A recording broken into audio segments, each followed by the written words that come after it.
Okay, dear devotees, thank you very much for joining our morning session. So, His Grace Gauranga Prabhu is here, so we are starting our Bhagavatam session now. Thank you.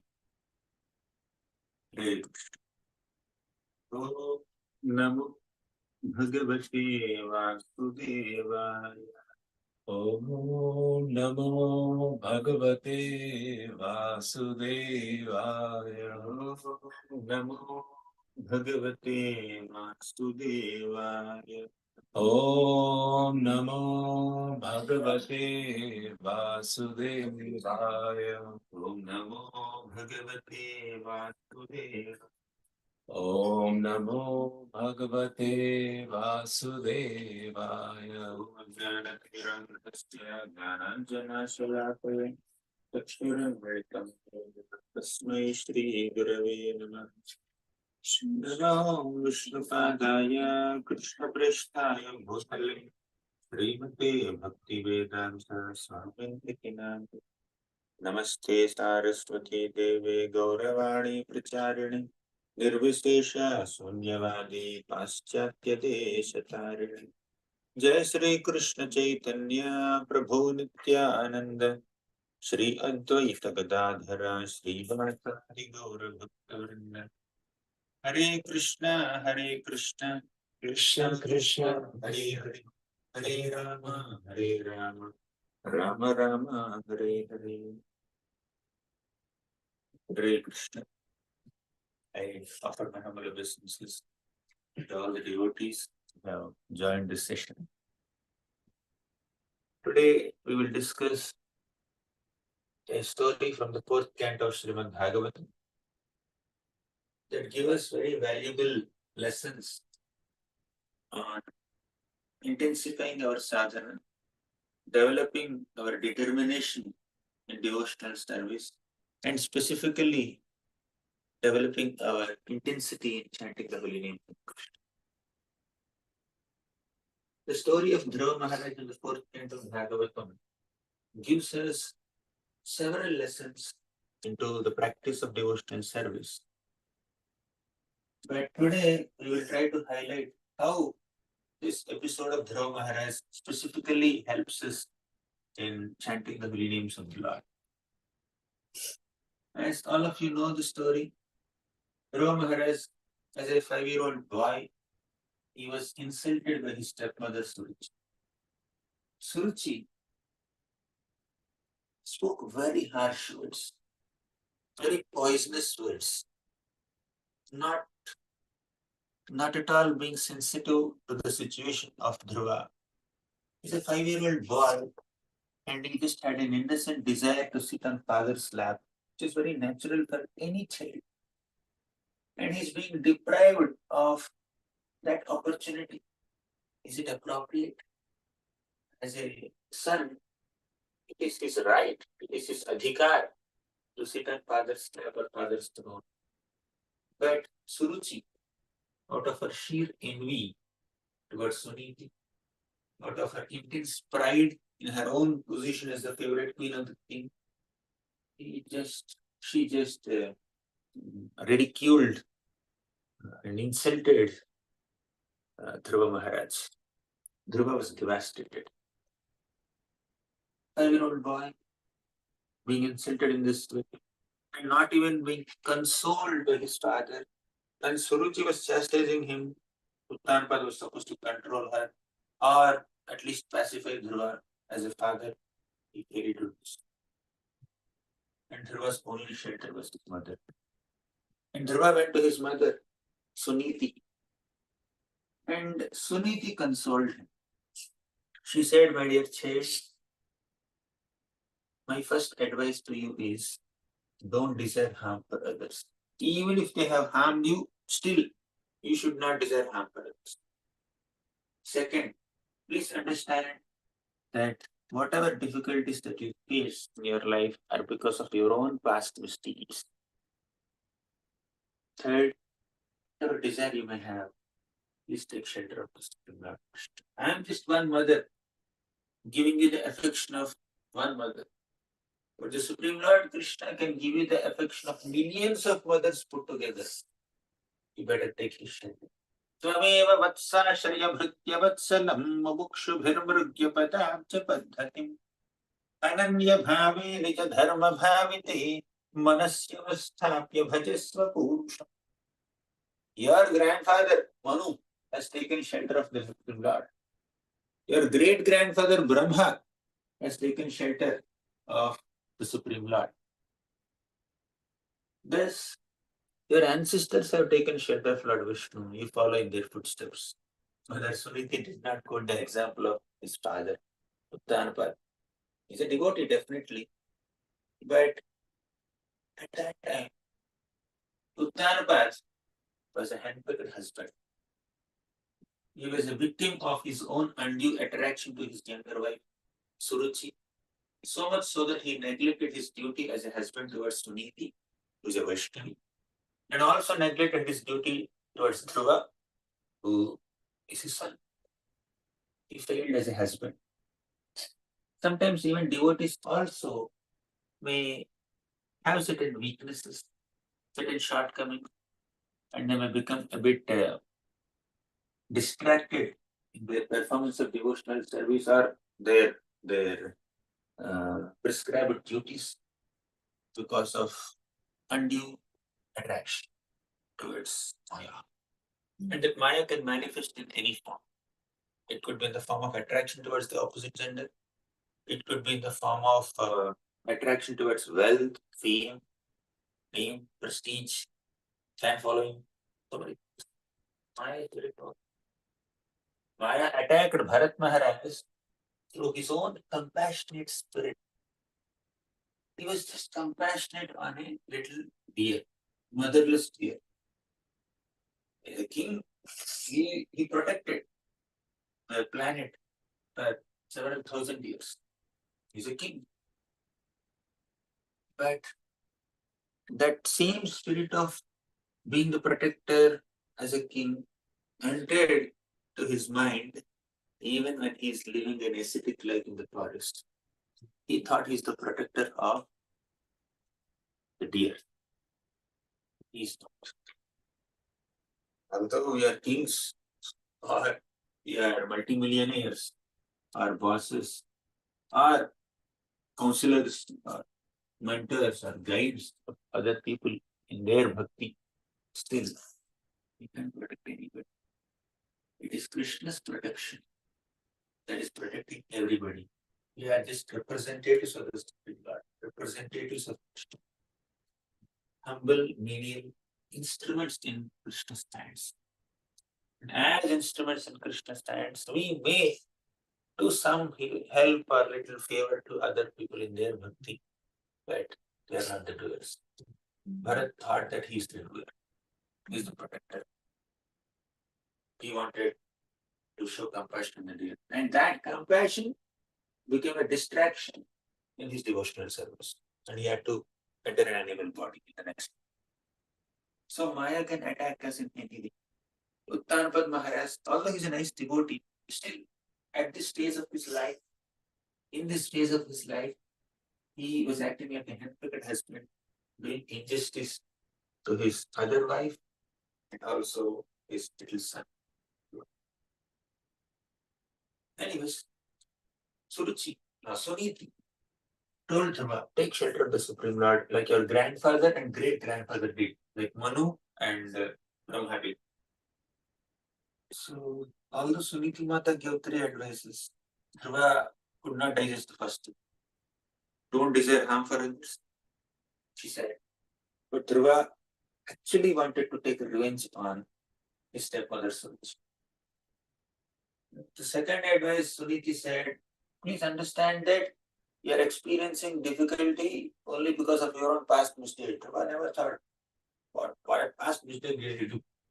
Why should I be treated like this? He was envious of his stepbrother Uttama, who is sitting on his father's lap. And he is also revengeful towards Suruchi, who insulted without telling anybody. Dhruva went to the forest with a great determination to worship the Supreme Lord. Then Narada Muni appeared there. to cut the long story short. When we are sincere enough to worship the Supreme Lord, even though without pure motives, still the Lord will heal us. If you worship the Lord with pure motives, that is great. But somehow little Dhruva, 5-year-old boy, innocent Kshatriya child, he could not worship the Lord with pure motives. Initially, he just heard from his mother that whatever desire you may have, you just worship the Supreme Lord. What is his desire? I was not allowed to sit on my father's throne or father's lap. Now, I want to sit in a position which is superior to my great grandfather Brahma also. He became very ambitious. That should not be a desire. That should not be the motive behind worshipping the Supreme Lord. We need to worship the Lord selflessly, not selfishly. If the prayojan of our worship, if we decide according to our own material mentality, then what kind of worship is that? Prayojan, the scriptures decided. Prayojan, the Lord decides. What is the prayojan? Krishna Pri. Prema namadbhutartha. The adbhuta artha, the most wonderful prayojan or purpose of human life is to attain Krishna Pri. But Dhruva did not ask for that prayojan. What was his prayojan? What was his purpose? To attain a position superior to his great grandfather Brahma. With this desire, he wanted to worship Lord Vishnu. He entered the forest. But he had complete determination to do it. So the Lord understood this little child's determination. He inspired his devotee Narada Muni. Go and guide my devotee, little 5-year-old boy. Go and guide him in bhakti. Then Narada Muni came. Narada Muni asked the child,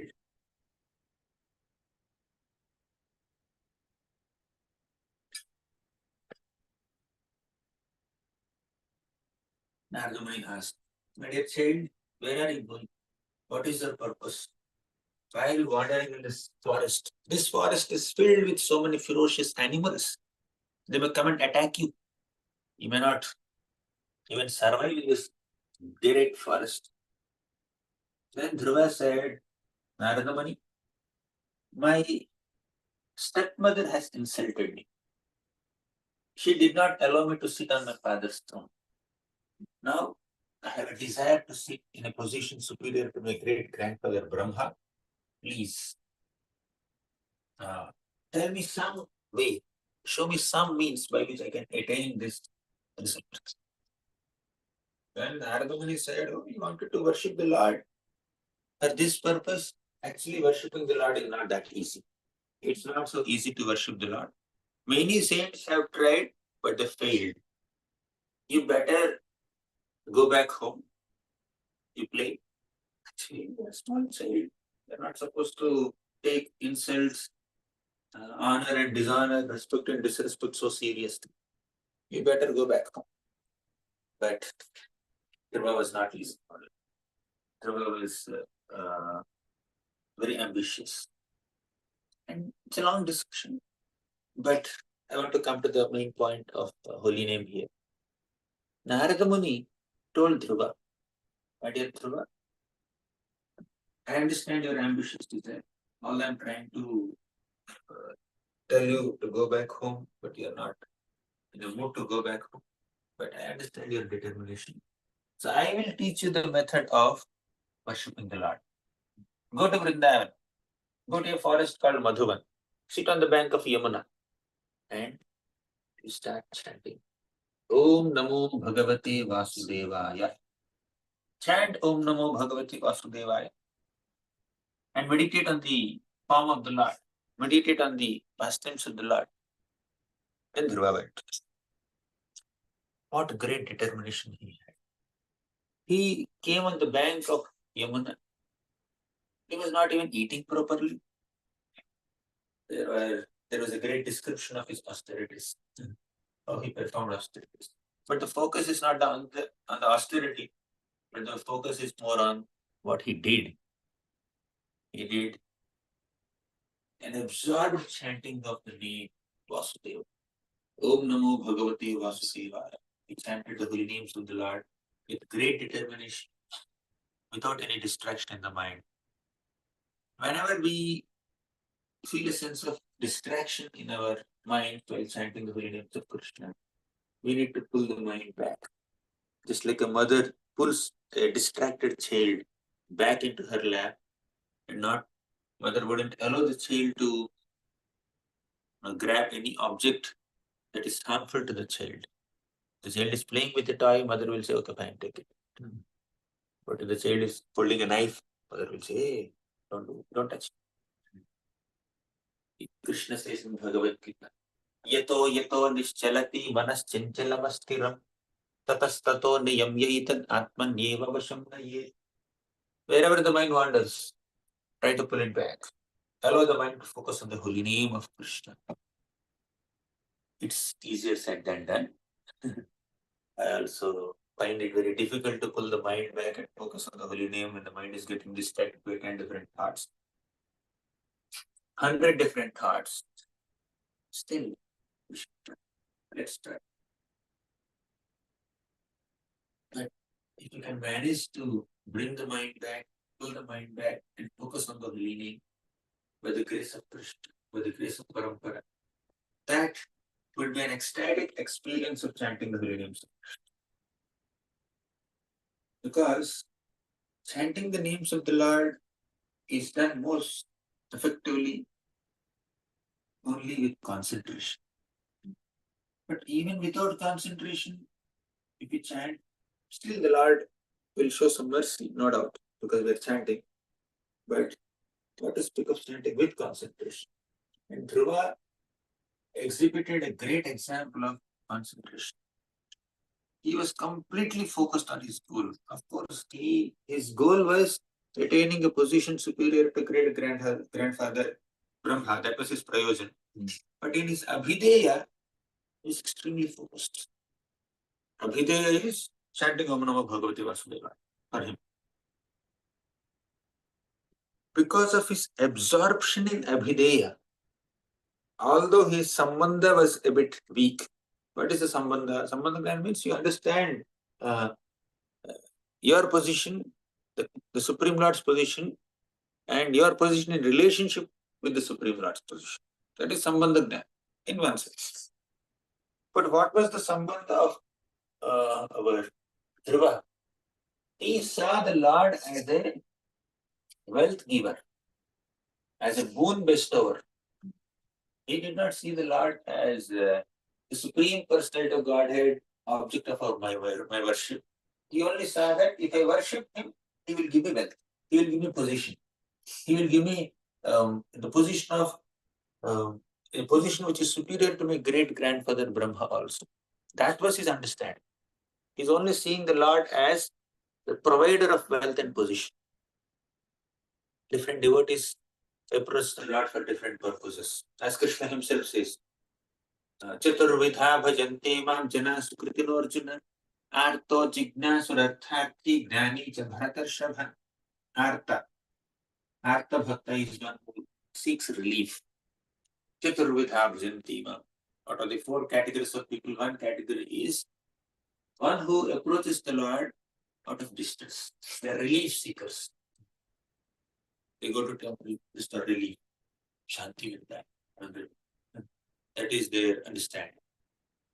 Not so much devotion. They have some little devotion probably, but the main purpose of going to a temple is to attain peace of mind, relief from anxiety. Jignasu, they're curious. They're curious about everything. They're curious about politics also, they're curious about sports also, they're curious about movies also, they're curious about God also. Jignasu. Artharthi means artha, money. They're wealth seekers. They are prosperity seekers. The first category is a relief seeker. Third category is prosperity seeker, wealth seeker, artha. And fourth is jnani, a wise person. He understands something about the Lord. Okay, let me just worship him, approach him. These are four categories. All four categories, although they're great personalities because they approach to Krishna, they're not pure devotees. At this stage of his spiritual life, Dhruva Maharaj is a wealth seeker. He belongs to the third category, Artharthi. He wanted position, prosperity, wealth, fame. For that purpose, he came to the Lord. He was chanting the holy names, Om Namo Bhagavate Vasudevaya. So, his sambandha is weak. His prayojan is weak. The purpose of his worship is weak. The understanding that he had about the Lord also, he understands that he is a supreme Lord because Narada Muni taught him. But he saw the Lord more as a wealth provider than the supreme personality of Godhead, Akhila Rasamrita Murti. He was not seeking a rasa with the Lord or relationship with the Lord. He's not seeking to serve the Lord, but he's seeking to get something from the Lord. That was his understanding. But although his sambandha is not that great, although his prayojan is material, Abhidaya was perfect. Pakka. He chanted Om Namo Bhagavate Vasudevaya on the bank of Yamuna in Vrindavan Dham, perfectly following the instructions of Narada Muni. Proper Guru Nishtha. My Guru told me like this, I will follow it. This is the holy name, I will chant with full concentration. No distraction. Ananyas chintayanto mam yajanaha paripasate. He did that. No other chinta. It's not that after chanting for 1 month, Dhruva was not thinking, when will I get my prayojan? When will I get position superior to the Supreme, to Brahma? He was not thinking like that. Although he began with that motive, he was not meditating on the motives. He was meditating on the process of meditating on the Lord, process of chanting the holy names of the Lord is so pure that even if somebody had some material motives in the past, the motives are completely eradicated. Initially, Dhruva was having ill motives, very poor material mentality, revengeful attitude, not just wealth seeker, he's also revenge seeker. It's like in the third canto of Bhagavatam, Lord Kapila describes 3 types of bhakti. They are tamasic bhakti, rajasic bhakti, and sattvic bhakti. Tamasic bhakti means bhakti in the mode of tamogun, in the mode of ignorance. Bhakti is never tamasic. Bhakti is never rajasic. Bhakti is never sattvic. But the person who is performing bhakti can be tamogun, rajogun, sattvagun. Such a person's bhakti is called tamasic bhakti. If somebody is performing bhakti with revengeful attitude, with envy towards others, desiring destruction of others, that bhakti is called tamasic bhakti. They may be worshipping the Supreme Lord, that is tamasic. And if someone is worshipping the Lord for prosperity, wealth, name, fame, prestige, position, privileges, then it is called rajasic bhakti. Dhruva had these 2 shades. And if somebody is seeking liberation by performing bhakti, that is called sattvic bhakti. Dhruva does not belong to sattvic. He has tamasic shades and rajasic shades. And is artha bhakta, artharthi bhakta. So this is how Dhruva worshipped the Lord. But still, his bhakti is better. Nirguna bhakti or bhakti which is devoid of influence of any material modes is like this. Madguna sruti matrena mayi sarva guhashaye manogatira vichanna yatha gangam bhasombudam. Madguna sruti matrena. Just by hearing the qualities of Krishna, mayi sarva guhashaye manogatira vichanna. Mind completely flows towards Krishna. Somebody says Krishna is so merciful, kamvadayalam saranam vrajema. Mind just flows towards Krishna. Somebody says Krishna is so beautiful. Mind just runs towards Krishna. Somebody says Krishna is so grateful. Mind just runs towards Krishna. Just like Ganga flows naturally towards the ocean, similarly, a devotee's mind also naturally flows towards Krishna. That is pure bhakti. But if somebody is coming to Krishna, seeking wealth, seeking name, seeking prosperity, seeking relief from anxiety, seeking revenge on somebody. So that is not pure bhakti. And Dhruva began like that. But the recommendation of Srimad Bhagavatam is Akamaha sarva kamo va moksha kama udaradhi tivrena bhakti yogena yajeta purusham param. Akamaha sarva kamo va. Akama means you have no material desires, no material ambitions. Sarva kama va, you have all kinds of material ambitions. Moksha kama, you are specifically desiring liberation. Whatever may be your situation now, condition now, Krishna Katha will purify us. Krishna Bhakti will purify us. Krishna Nam will purify us. Tivrena Bhakti Yogena Yajeta Purusham Param. You worship the Supreme Lord, although you are Akami or Sarvakami or Mokshakami, no problem. Background doesn't matter. Whatever may be your background, you can worship the Supreme Lord.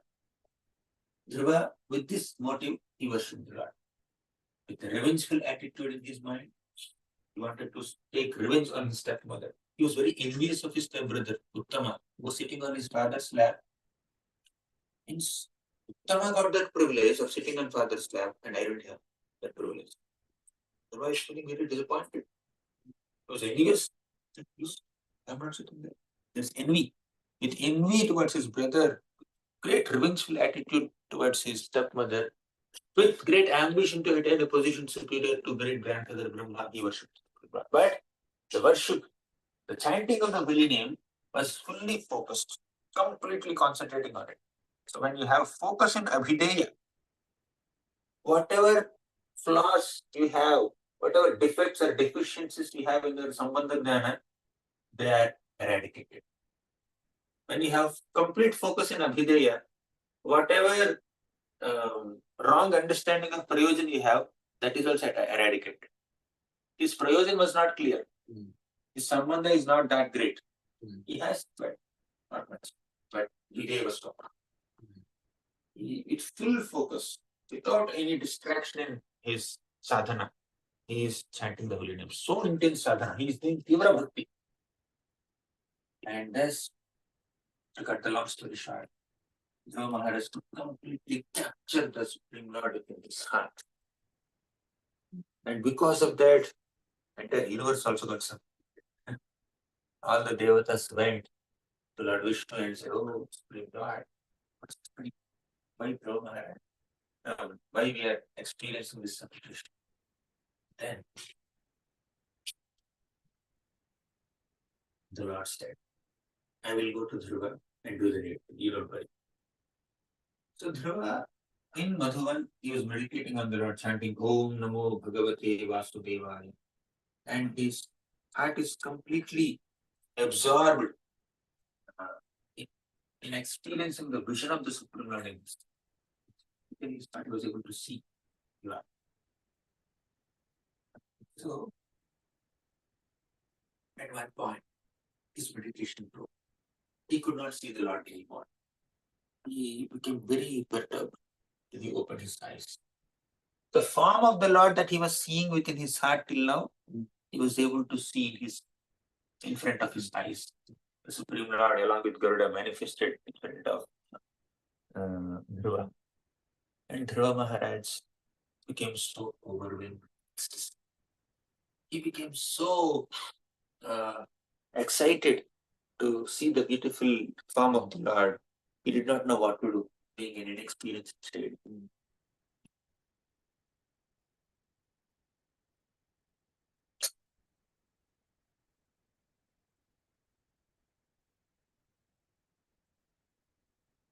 When the Lord stood in front of him, 5-year-old Dhruva did not even have the maturity or experience or ability to even offer a prayer. He did not know what to say. You see, he heard little bit about the Lord's form. He had some idea of the Lord's form, as given by Narayana. He did that process of chanting Om Namo Bhagavate Vasudevaya for 6 months. So that's all he knew, not much. And he knows 50 qualities of the Lord. Karunam, Ravani, Yaga, Paramokshanata. So he had some understanding of the Lord's qualities and Lord's form, and he chanted the holy names. But beyond it, he does not have so much of philosophical knowledge. He does not know how to glorify the Lord. Being a 5-year-old child, he does not have even proper vocabulary or experience or ability to compose proper sentences nicely to glorify the Lord. But Dhruva wanted, he spontaneously developed a desire to glorify the Lord. Spontaneously, he wanted, oh, I want to praise the Lord. But words were not coming. Emotion was there. Sometimes, although we have pure emotions, the emotions cannot take the form of expressions or actions. Because emotions are there, but the medium of expression is very less. Small child, although he or she may want something, they don't have the ability to express it. So parents have to understand what they want. They have to guess. And because of close connection, they may even kind of understand and guess it right also. But sometimes communication is very poor. Dhruva also could not communicate his feelings. He had feelings. When you don't know the language, you cannot express your emotions. You go to a foreign land where people are speaking a language that you don't know. You cannot express your emotions. Dhruva, being a 5-year-old child, although by sincere performance of holy name, performance of bhakti, and by sincerely chanting the holy names of Krishna for 6 months, he developed feelings for the Lord. He developed emotions for the Lord. And now he's seeing the Lord also. He was overwhelmed with emotions. This is what bhakti can do to us. This is what chanting can do to us. So Dhruva Maharaj wanted to glorify the Lord. Lord understood. So he has no ability to glorify me. But no problem. I will empower him. He took his conch shell and touched his forehead. And just by the touch of the conch shell of the Lord, entire Vedic knowledge has been revealed to Dhruva within his heart. Just like the Lord revealed entire Vedic knowledge to Brahma in the beginning of the creation. Tene Brahma Hridayadi Kavaye Muhyanti Yat Surayah. So Brahma was enlightened by the Supreme Lord Vishnu, right in the beginning of creation. Similarly, the same Lord Vishnu, Hari, enlightened Dhruva in this current context. So Dhruva, now at the age of 5, he was completely equipped with an understanding of all the Vedic scriptures. With that understanding, he started glorifying the Lord. Yontaha pravishya mamavachamimam prasupta sanjeevayatyakila shaktidharaha swadhamna अन्यांश्च हस्तचरणश्रवणत्वगादीन् प्राणान्नमो भगवते पुरुषाय तुभ्यम् यो अन्तः प्रविश्य. O Lord, you have entered within me. By the touch of your conscience, your Shakti has entered me. And you have enlivened all my senses. Mama vacham imam prasuptam sanjeevayati. You have enlivened all my senses. Akhila Shakti dharaha swadhamnam. You are possessor of all Shaktis. Anyams, not only power of speech, not only you have enlivened my power of speech, not only you made me capable of speaking your glories and praising and offering prayers, you have also enlivened my other senses. Hasta, hands, charana, legs, Shravanas, ears, Swadhaya, sense of touch. All are enlivened. All have come back to life. What does it mean? Till now, Dhruva did not speak anything. He spoke so many things in front of Naradaman. Till now, Dhruva did not see anything or touch anything. Why he is saying my senses have become alive now? Till now, they are like dead. The answer is simple. Till the time we engage our senses in Krishna's service, the senses are considered dead only. We need to engage our senses in Krishna's service, and that is the right utility of senses. Harshikena Harshikesa Sevanam Bhakti Ruchyate. When the senses are engaged in the service of the master of senses, that is called bhakti. That will spiritualize the senses. So Dhruva felt a sense of spiritualization of the senses. Then he offered so many other prayers. One prayer is that Yanirvritistanuvritam tava pada padma dhyanam bhavajjana katha shravanena vasyat sa brahmani svamahimanya pinathamabu kim tvantakasirulita patatam vimanat Yanirvritihi tanuvritam tava pada padma. If at all we have to attain some happiness, that happiness can be attained only in two ways. First is Tavapada Padma Dhyana, by meditating on the Pada Padma lotus feet. Tavapada Padma Dhyana, Bhavajjana Katha Shravanena Vasyat. Second is by hearing Krishna Katha from devotees. Only two ways of attaining happiness. In this way, Dhruva Maharaj offered this prayer, and later he specifically aspired for another benediction from the Lord. What was that? Bhaktim moho pravahatam tvayi me prasango bhuyadanantamahatam amalashayana enajya solbana muru vyasanam bhavadhyam neshye bhavad gunakatham pritapana mattaham bhaktim moho pravahatam tvayi me prasango. Oh Lord, I just want the association of your devotees. In the association of your devotees, there is great opportunity to hear Krishna Katha because they are constantly discussing about Krishna. The best activity that devotees can come together and do is Krishna Darshan. Matchitta madgata prana bodhayantaha parasparam kathayantascha mam nityam dushyanti cha ramanti cha. Who are devotees? Krishna defines the symptoms of devotees. A devotee is one who simply sits with other devotees and discusses Krishna. Bodhayantaha parasparam. Bodhayantaha parasparam means enlightening each other with Krishna's glories. That is a devotee. Kathayantascha mam nityam, perpetually they are discussing Krishna Katha. Nothing else. Tushyanti cha ramanti cha, with great happiness, with great excitement, with great happiness, satisfaction. They are discussing Krishna Katha. I want their association. It is just not it. Why did Dhruva perform this tapasya? Why did Dhruva chant the holy names of Krishna? Why did he chant Om Namo Bhagavate Vasudevaya, perform austerities on the bank of Yamuna for 6 months? To take revenge on his stepmother,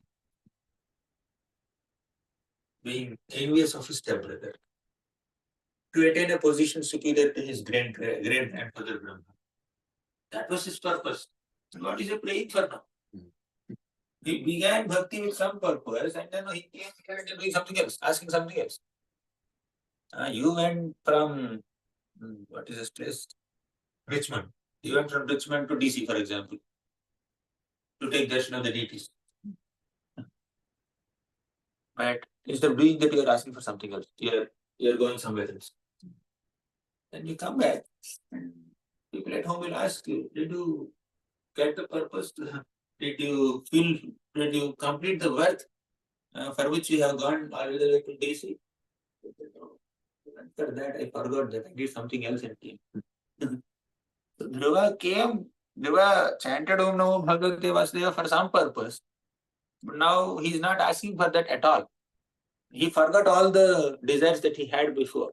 All the material desires, revengeful thoughts, envious thoughts, ambitions, material ambitions he had earlier are completely eradicated by sincere chanting of the holy names of Krishna. You see, when you sincerely chant Krishna's names, Om Namo Bhagavate Vasudeva in this case, in our case, Hare Krishna, Krishna Krishna, Hare Hare, Hare Rama, Rama Rama, Hare Hare. When there is sincere absorption in chanting, at least when there is a sincere desire to get absorbed in chanting, and with that desire we are trying to chant, then all our material desires will be removed. All our revengeful thoughts, envious thoughts will be completely vanquished. All that Dhruva did is just 6 months of chanting Om Namo Bhagavate Vasudeva. His envy is gone, his revengeful attitude is gone, his material ambitions are gone, he doesn't want any prosperity. He is not an Artharthi Bhakta anymore. His bhakti is not tamasic bhakti anymore. His bhakti is not rajasic bhakti anymore. What is his bhakti? It's pure bhakti. But guna sruti matrena. Vai sarva bhasye.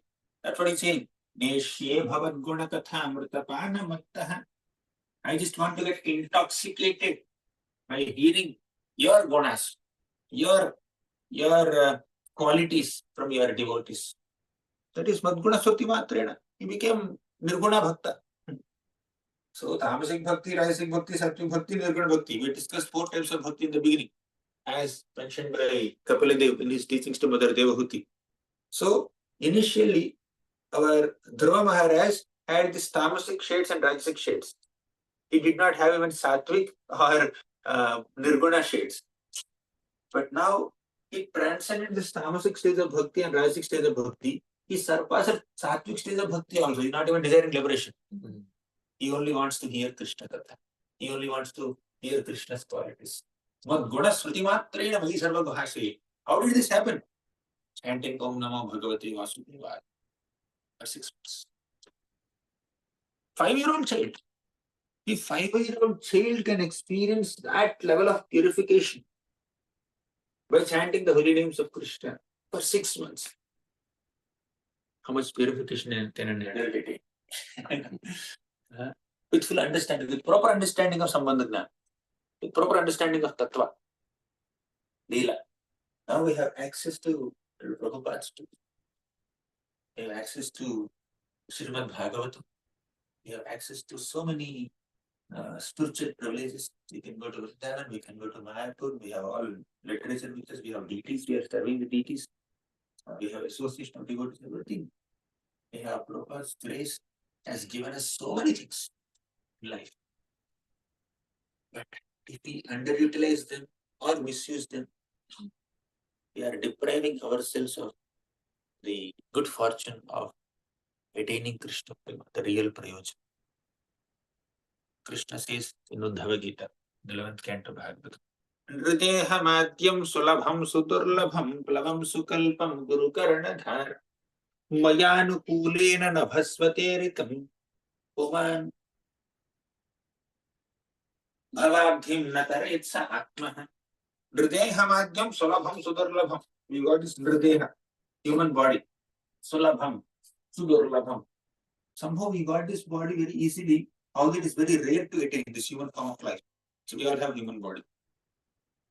Then Guru Karana Dharam, we have access to a Guru, a bona fide Vaishnava Guru, who is like a captain of boat. This human body is like boat.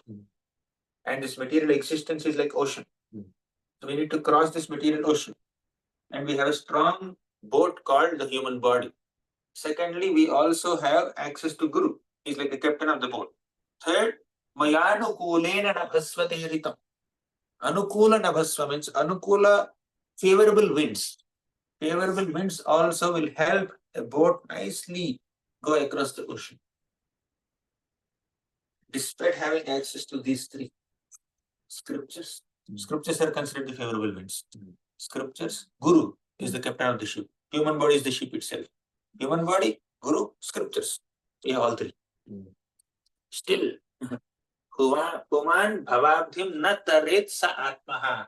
Such a person who would not utilize these 3 privileges to cross over the material existence is called Atmaha, a killer of soul. A killer of soul. So this is the misfortune of Kali Yuga people. But still, we need to understand that there is hope for all of us. We can become helpless in bhakti, but we need not become hopeless in bhakti. We still have hope. We may not be able to demonstrate such a high level of determination like Dhruva Maharaj, but still we can do our bit. Our sincere parishad. We may not be the best. We can try our best. We may not go to the forest and stand on one leg and chant Om Namo Bhagavate Vasudevaya with no fear of ferocious animals. Dhruva could do that. But by hearing Dhruva's story, we can Just get some inspiration and then chant the holy names of Krishna with absorption. All our material desires will be eradicated. All our envious attitude and all the subtle and gross anarthas can be eradicated. To the degree we embrace the process of abhideya. He did abhideya nicely. His sambandha was not so great, perfect. His prayojan is really very poor, but his abhideya was very perfect. He embraced the abhideya process nicely. And he had blessings of his mother, Sunita. He had blessings of his guru, Narada Muni. He personally had great determination. So with his own determination, with the blessings of his mother and guru, he sincerely chanted the holy names and he became purified in just 6 months. And there's much more in Dhruva's story about the holy name. We will discuss that tomorrow. We'll take some questions. The time I totally 7:58 o'clock already. Already. Okay. We'll continue Dhruva's story tomorrow. Okay. So yeah, if anyone has any questions, you can please raise your hands and you can ask your question.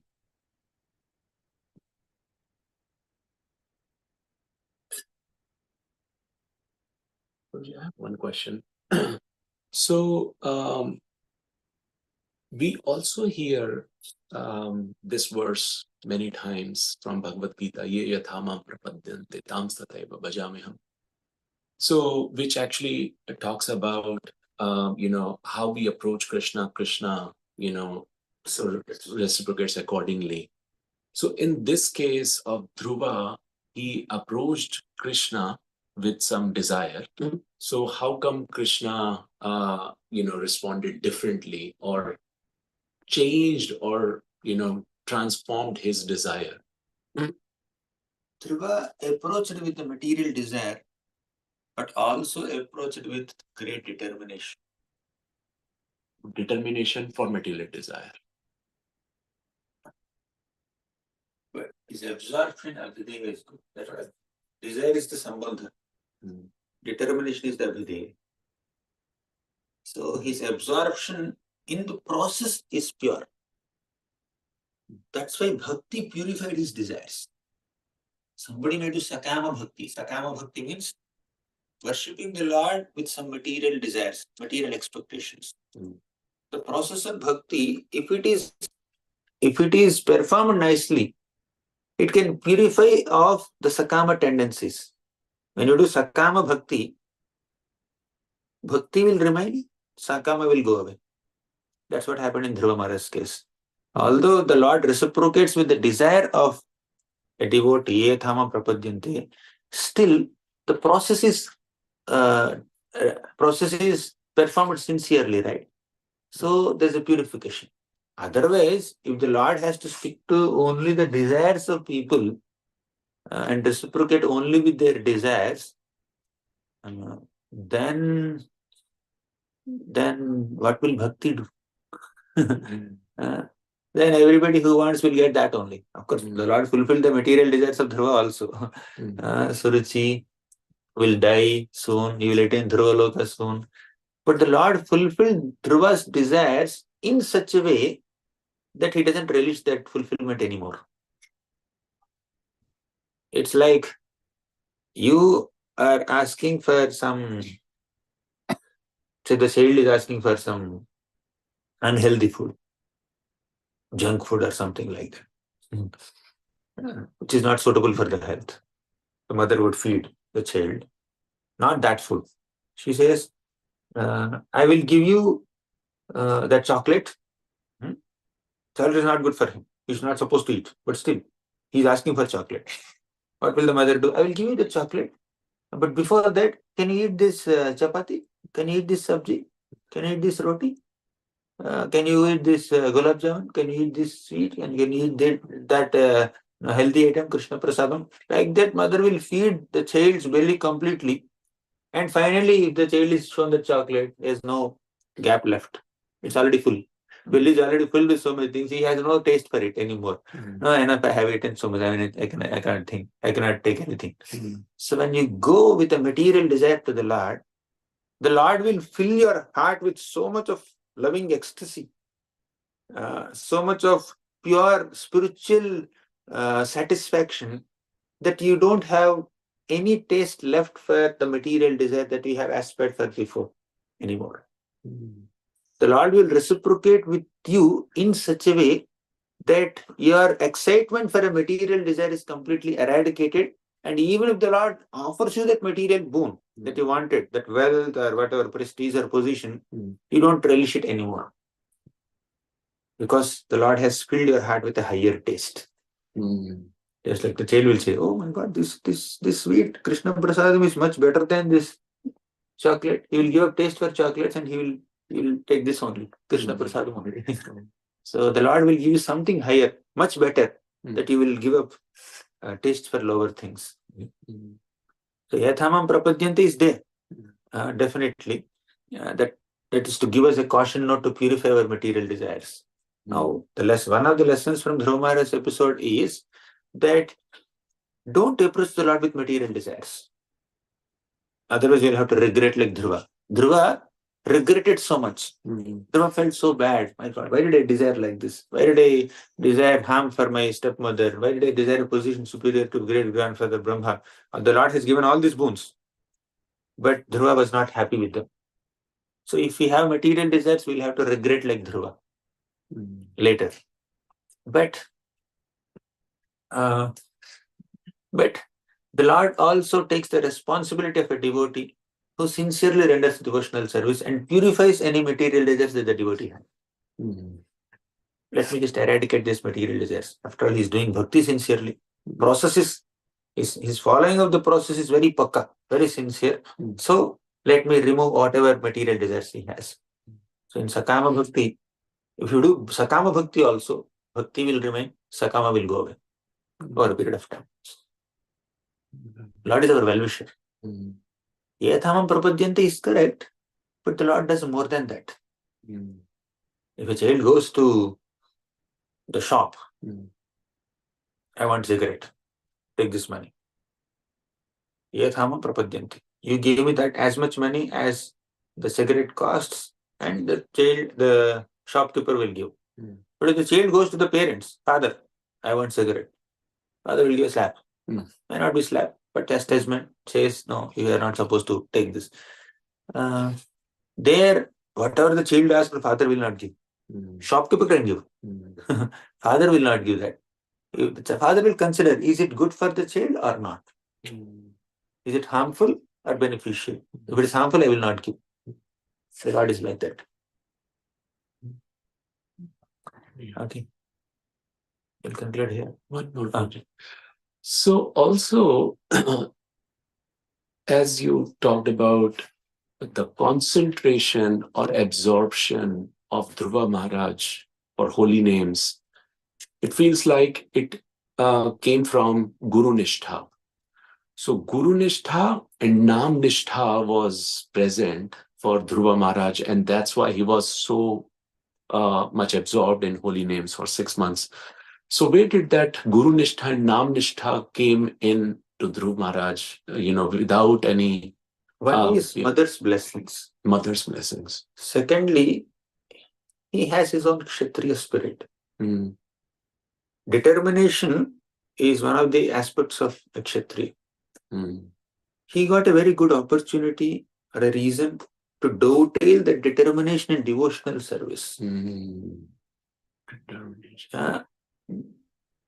A devotee is fortunate enough, a devotee gets an opportunity even to utilize one's material qualities, material faculties in Krishna's service. So Dhruva got that opportunity to dovetail his natural Kshatriya spirit of determination in devotional service by the guidance of his mother and his teacher, Guru.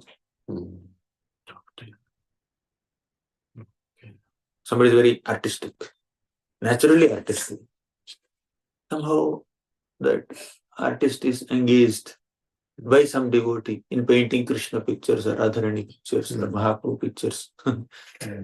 So, and by making that painting, he may please hundreds and thousands of Vaishnavas. He himself may get absorbed in the form of the Lord by meditating on the beautiful darshan of the Lord.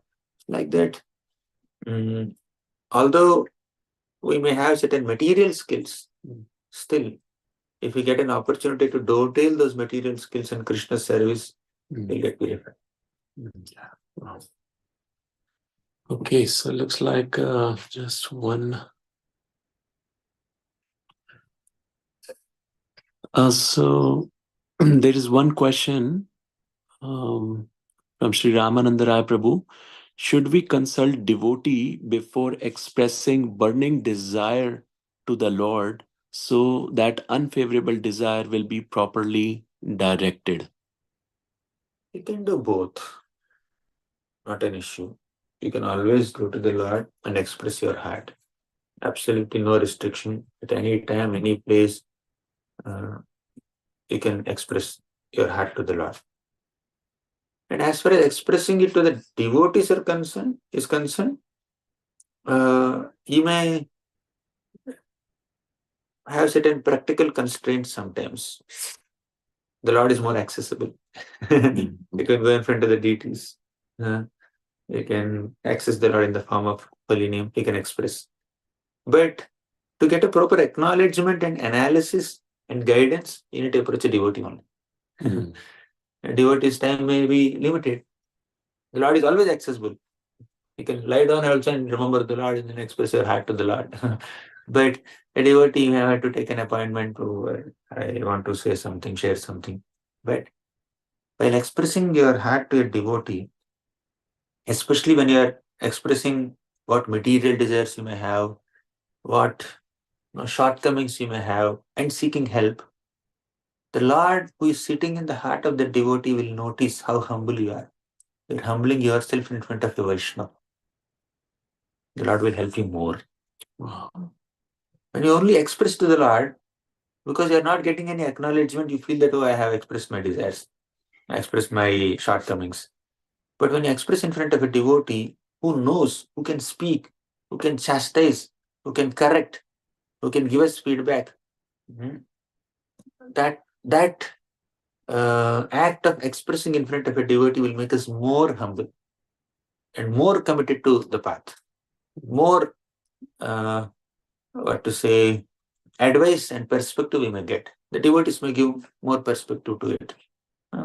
If we are unnecessarily getting overly depressed, the devotees will encourage us. Don't worry, it's okay. They will go after some time. You don't worry, like that. But if we are doing something very grossly wrong, they will correct us. Or if we are really sincerely struggling with something, then devotees will help us. So we get help, we get advice, we get chastisement, we get correction, we get encouragement. All these things a devotee can offer to us. You just find some mature devotee. It could be a senior devotee or it could be your friend also. He could be an equal also. Sometimes we get a lot of support even from equals. Not always a senior devotee. So senior devotees have their own ways of correcting us, protecting us, guiding us. And peers also have their own ways of helping us in our bhakti. So we have opulence of both. Even younger ones also will help us in some ways. So that's by assistance of Vaishnavas, we can grow nicely in bhakti. Okay. Yeah, one more. What is the way, this is from Ramakrishna Prabhu, what is the way to maintain family life with Krishna Seva both simultaneously? I need some suggestion from Prabhuji. Family life and Krishna Seva. When you are serving the family, that is also Vaishnava Seva. They are Vaishnavas.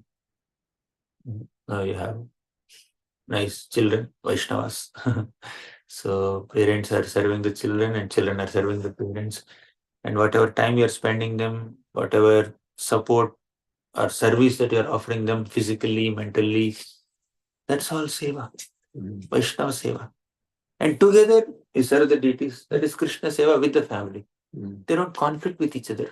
Actually, for a devotee, there is no difference between material life and spiritual life. Even if a devotee is sleeping, that is only to rejuvenate the body so that the body is ready for the next service. Even if you are eating, that is to strengthen the body so that you can serve Krishna nicely.